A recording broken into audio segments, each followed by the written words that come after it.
नमस्कार दोस्तों, जय हिंद जय भारत। आज इस वीडियो में मैं आपको बताना चाहूँगा पैटर्न, टाइप्स और क्लासिफिकेशन ऑफ कास्टिंग प्रोसेसेस। सबसे पहले पैटर्न थोड़ा सा रिवाइज कर लेते हैं। In casting a pattern is a replica of the object to be cast used to prepare cavity into which molten material will be poured during the casting process. Patterns used in sand casting may be made of wood, metal, plastics or other materials. यानी pattern final object आपको जो भी बनाना है उसकी copy होता है, और pattern casting process के दौरान कैविटी यानी गुहा बनाने के काम आता है। सैंड कास्टिंग में जो पैटर्न इस्तेमाल होते हैं वो लकड़ी, मेटल, प्लास्टिक या किसी अन्य धातु के भी या मटेरियल के भी हो सकते हैं। अब अगर बात की जाए टाइप्स ऑफ पैटर्न्स की, तो there are several types of patterns which are used in foundries depending on the casting requirements. The pattern may conform to one of the following types. The common types of patterns are single piece pattern, split piece pattern and loose piece pattern. Pattern के अगर types के बारे में बात की जाए तो patterns के काफ़ी सारे टाइप होते हैं, लेकिन ये डिपेंड करता है कि आपकी कास्टिंग सिंपल है या कॉम्प्लिकेटेड है। 3 टाइप्स के मेन पैटर्न्स होते हैं, वो हैं single piece pattern, split piece pattern और लूज पीस पैटर्न। इनको अब डिटेल्स में पढ़ते हैं। सबसे पहला है वन पीस और single piece pattern. The one piece or single piece pattern is the most inexpensive of all types of patterns. This type of pattern is used only in cases where the job is very simple and does not create any withdrawal problems. It is also used for application in very small scale production or in prototype development. This type of pattern is expected to be entirely in the drag, and one of the surfaces is expected to be flat, which is used as parting plane. A gating system is made in the mold by cutting sand with the help of sand tool. If no such flat surface exists, the molding becomes complicated. यानी कि one piece या single pattern सबसे सस्ता pattern का type होता है। सबसे simple jobs के लिए वन पीस पैटर्न का इस्तेमाल होता है, और जहां कहीं स्मॉल स्केल प्रोडक्शन हो यानी कम मात्रा में प्रोडक्शन हो, वहां पर इसका इस्तेमाल किया जाता है।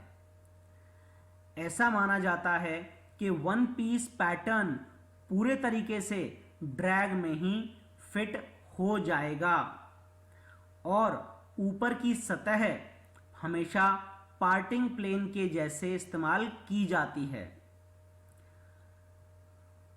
मोल्ड में गेटिंग सिस्टम मिट्टी को काट कर बनाया जाता है सैंड टूल्स की मदद से। अगर ऊपर की तरफ फ्लैट सरफेस नहीं है तब मोल्डिंग कॉम्प्लिकेटेड बन जाती है। It is the simplest of all patterns, is made in one piece and carries no joints, partitions और loose pieces. The pattern is cheap and it is best suited for limited production only. Since its molding involves a large number of manual operations like gate cutting, providing runner and riser, so such patterns are used for producing a very few large castings, for example stuffing box of steam engine.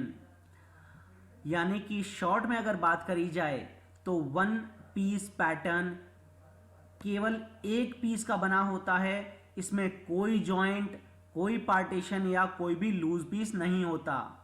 One piece pattern सबसे सस्ता होता है और limited production के लिए best है, यानी जहां पे आपको कम मात्रा में प्रोडक्ट बनाना हो। वन पीस पैटर्न में काफ़ी सारे मैनुअल ऑपरेशंस होते हैं, जैसे गेट कटिंग, रनर प्रोवाइड करना, राइजर प्रोवाइड करना। इसी वजह से सिंगल पीस पैटर्न को ज़्यादा बड़ी कास्टिंग बनाने के लिए इस्तेमाल किया जाता है, जैसे स्टीम इंजन का स्टफिंग बॉक्स। एक सिंपल वन पीस पैटर्न यहां आपको दर्शाया गया है। नेक्स्ट इज स्प्लिट और टू पीस पैटर्न। स्प्लिट और two piece pattern is most widely used type of pattern for complex castings. It is split along the parting surface, the position of which is determined by the shape of the casting. One half of the pattern is molded in drag and the other half in cope. The two halves of the pattern must be aligned properly by making use of the dowel pins, which are fitted to the cope half of the pattern. These dowel pins match with the precisely made holes in the drag half of the pattern. यानी कि split या फिर दो piece pattern सबसे ज़्यादा इस्तेमाल होने वाला पैटर्न है कॉम्प्लेक्स कास्टिंग्स के लिए। स्प्लिट पीस पैटर्न दो भागों में डिवाइडेड रहते हैं पार्टिंग सरफेस द्वारा। दोनों हाफ आपस में बिल्कुल सही तरीके से अलाइन होने चाहिए डबल स्पिन की सहायता से। ये डबल पिन्स आपस में बहुत ही सही तरीके से फिट होनी चाहिए ड्रैग में बनाए हुए छेदों के साथ। अब अगर शॉर्ट में कहा जाए तो these patterns are used for intricate castings of usual shapes. They are made of two parts and these two parts of the pattern are joined together with the help of double pins. While molding, one of the patterns is contained by the drag and other by the cope. For a more complex casting, a pattern may be split in more than two parts. यानी कि कोई भी casting अगर complex है तो उसके लिए जो पैटर्न बनाना है उसको दो भागों में बनाया जा सकता है और दोनों भाग आपस में डबल पिन्स की सहायता से जोड़े जाते हैं। एक पार्ट में डबल पिन रहती है और एक पार्ट में होल रहता है जिसको डबल होल्स कहा जाता है। जब कभी इस पैटर्न को मिलाया जाए तो डबल पिन डबल होल के अंदर अच्छे से मैच हो जानी चाहिए। इस पैटर्न का नीचे वाला भाग और ऊपर वाला भाग दोनों अलग अलग पार्ट्स में यानी कि एक कोप में और एक ड्रैग में फिट होता है। इसी चीज़ को अब अगर एक और डायग्राम से समझा जाए तो ये एक कास्ट आयरन व्हील है जिसको हमें कास्टिंग करके बनाना है। इस केस में ये ऊपर वाला हिस्सा हो गया और ये पैटर्न का नीचे वाला हिस्सा हो गया। दोनों आपस में डबल पिन और डबल होल के मदद से फिक्स हो जाएंगे। और यहाँ बीचों बीच अगर आप देखेंगे तो कोर प्रिंट दिया हुआ है। ये कोर प्रिंट कोर को सपोर्ट करने का काम करेगा। कोर यानी कि यहाँ जो बीच में होल बनाना है वो काम कोर की मदद से किया जाता है और उसको रखने के लिए कोर प्रिंट बनाए जाते हैं। Next is loose piece pattern. Some patterns Usually single piece are made to have loose pieces in order to enable their easy withdrawal from the mold. These pieces form an integral part of the pattern during molding. After the mold is complete, the pattern is withdrawn, leaving the pieces in the sand, which are later withdrawn separately through the cavity formed by the pattern. यानी कि कुछ patterns जो कि single piece में बनाए जाते हैं उनमें लूज पीसेस का भी इस्तेमाल किया जाता है, जिससे उस पैटर्न को आराम से मोल्ड में से निकाला जा सके। मोल्ड बनाते वक्त ये जो लूज पीसेस हैं ये एक अंदरूनी भाग पैटर्न का बन जाता है। जब मोल्ड बनके तैयार हो जाता है उसके बाद पैटर्न को आराम से निकाल लिया जाता है और इन लूज पीसेस को छोड़ दिया जाता है। बाद में इन लूज पीसेस को इस पैटर्न की वजह से जो कैविटी बनी है वहां से निकाल लिया जाता है। अब अगर बात करी जाए क्लासिफिकेशन ऑफ कास्टिंग प्रोसेसेस की, तो ओवरऑल सारे के सारे कास्टिंग प्रोसेसेस को 4 कैटेगरीज में विभाजित किया जा सकता है। First one is conventional moulding process, second is chemical sand moulding process, third is permanent mould process, fourth is special casting process. Conventional moulding process वो प्रोसेसेस हैं जो आज तक इस्तेमाल होते चले जा रहे हैं, जिसमें आते हैं green sand moulding, dry sand moulding और flaskless moulding. Chemical sand moulding processes में आता है shell moulding, sodium silicate moulding और no bake moulding. Permanent mould processes में आता है gravity die casting, low and high pressure die casting. Special casting processes में आता है lost wax casting, ceramic shell moulding, evaporative pattern casting, vacuum sealed moulding और centrifugal casting. आने वाले videos में मैं इनमें से मैक्सिमम कास्टिंग प्रोसेसेस को एक्सप्लेन करूंगा। अब अगर बात करी जाए ग्रीन सैंड मोल्डिंग की, तो green sand is the most diversified moulding method used in metal casting operations. The process utilises a mould made of compressed or compacted moist sand. The term green denotes the presence of moisture in the molding sand. The mold material consists of silica sand mixed with suitable bonding agent, usually clay and moisture. Green sand moulding सबसे ज्यादा इस्तेमाल होने वाला moulding method है जिसको कि casting के लिए इस्तेमाल किया जाता है। ग्रीन सैंड मोल्डिंग में मोल्ड जो कि दबाकर या फिर दबी हुई गीली मिट्टी से बनता है उसका इस्तेमाल होता है। ग्रीन शब्द का मतलब है कि मोल्डिंग सैंड में मॉइस्चर यानी नमी है। मोल्डिंग मटेरियल के अंदर सिलिका सैंड, एक बॉन्डिंग एजेंट जैसे कि क्ले और नमी यानी मॉइस्चर रहते हैं। इसके एडवांटेजेस हैं most metals can be cast by this method, pattern costs and material costs are relatively low, no limitation with respect to size of casting and types of metals और alloys used. यानी कि green sand moulding द्वारा maximum metals को cast किया जा सकता है। Pattern की कॉस्ट और मटेरियल की कॉस्ट काफी कम रहती है। कास्टिंग के साइज का और टाइप ऑफ मेटल जो कि इस्तेमाल करने वाले हैं या फिर अलॉय जो इस्तेमाल करने वाले हैं वो इसमें कोई भी लिमिटेशन नहीं होते। लेकिन इसका एक डिसएडवांटेज भी है, वो है surface finish of the castings obtained by this process is not good and machining is often required to achieve the finished product।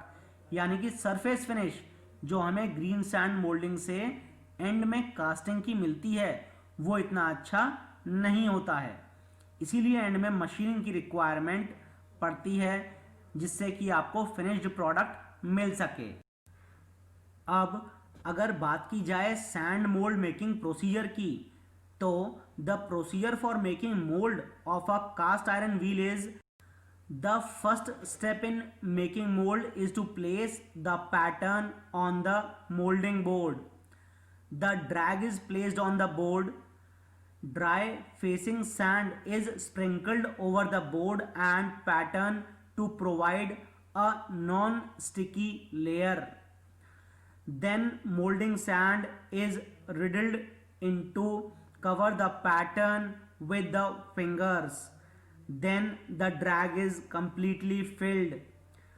The sand is then firmly packed in the drag by means of hand rammers. The ramming must be proper, that is, it must neither be too hard or soft. After the ramming is over, the excess sand is leveled off with a straight bar known as a strike rod. यानी कि अगर sand का mould आपको बनाना है तो सबसे पहली step है कि आप एक मोल्डिंग बोर्ड रख लीजिए, ड्रैग को उसके ऊपर रख दीजिए, उसके बाद फेसिंग सैंड उस पे बुरक दीजिए और पैटर्न रखने के बाद वापस से इस एरिया में आप फेसिंग सैंड को बुरक दीजिए। उसके बाद मोल्डिंग सैंड को धीरे धीरे ऊपर डालते जाइए और उंगलियों से उसे दबाते जाइए। धीरे धीरे जैसे ही आप मोल्डिंग सैंड डालते चले जाएंगे वैसे वैसे ये पूरा का पूरा ड्रैग भरता चला जाएगा। उसके बाद हैंड रैमर्स की मदद से यहाँ पर रैमिंग करनी है। रैमिंग बहुत हार्ड भी नहीं होनी चाहिए और बहुत सॉफ्ट भी नहीं होनी चाहिए। जब रैमिंग पूरी हो जाए उसके बाद स्ट्रेट बार जो कि स्ट्राइक रॉड होती है उसकी मदद से यहाँ ऊपर लेवल कर लेना चाहिए। इस प्रकार ड्रैग वाला पोर्शन तो रेडी हो गया है। अब with the help of went rod, went holes are made in the drag to the full depth of the flask as well as to the pattern to facilitate the removal of gases during the pouring and solidification. The finished drag flask is now rolled over to the bottom board, exposing the pattern. Cope half of the pattern is then placed over the drag pattern with the help of locating pins. The cope flask on the drag is located aligning again with the help of pins. The dry parting sand is sprinkled all over the drag on the pattern. A sprue pin for making the sprue passage is located at a small distance from the pattern. Also, riser pin, if required, is placed at an appropriate place. Went rod की मदद से drag में went holes किए जाते हैं जिससे कि जो गैसेस निकल रही हैं मेटल को पोर करते वक्त और मेटल सॉलिडिफाई होते वक्त वो गैसेस निकल सकें। उसके बाद ड्रैग को सीधा कर दिया जाता है जिससे कि पैटर्न एक्सपोज हो सके। उसके बाद में ड्रैग के ऊपर कोप को रख दिया जाता है। लोकेटिंग पिन्स की मदद से इसको फिक्स कर दिया जाता है और उसके बाद ड्राई पार्टिंग सैंड डाल दी जाती है ड्रैग और पैटर्न के ऊपर। स्प्रू पिन का इस्तेमाल किया जाता है स्प्रू पैसेज बनाने के लिए जो कि पैटर्न से कुछ दूरी पे रखी जाती है। राइजर पिन अगर ज़रूरत है तो उसको भी सही जगह पर रखा जाता है। Next step is the operation of filling, ramming, and venting of the cope proceeds in the same manner as performed in the drag. The sprue and riser pins are removed first and a pouring basin is scooped out of the top to pour the liquid metal. Then pattern from the cope and drag is removed and facing sand in the form of paste is applied all over the mold cavity and runners, which would give the finished casting a good surface finish. The mold is now assembled. The mold now is ready for pouring. जिस प्रकार से drag में rhyming, मिट्टी की filling और वेंटिंग की गई थी, उसी प्रकार से कोर में भी हमको मिट्टी यानी मोल्डिंग मटेरियल डालना है, रैमिंग करनी है और वेंटिंग करनी है। उसके बाद सबसे पहले स्प्रू पिन निकालनी है, राइजर पिन निकालनी है और पोरिंग बेसिन बिल्कुल अच्छे से साफ कर देना है जिससे उसमें लिक्विड मेटल इजीली फ्लो कर सके।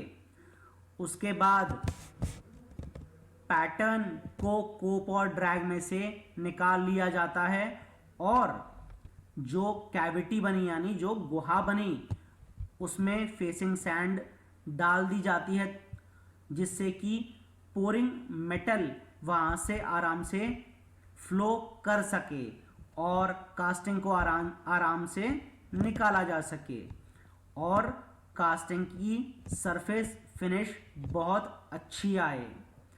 एंड में मोल्ड को जोड़ दिया जाता है और लिक्विड मेटल के लिए मोल्ड तैयार होता है। आज इस वीडियो में बस इतना ही। अगले वीडियो में मैं लेकर आऊँगा मोल्डिंग मटेरियल की प्रॉपर्टीज़ के बारे में। तब तक के लिए जय हिंद, जय भारत।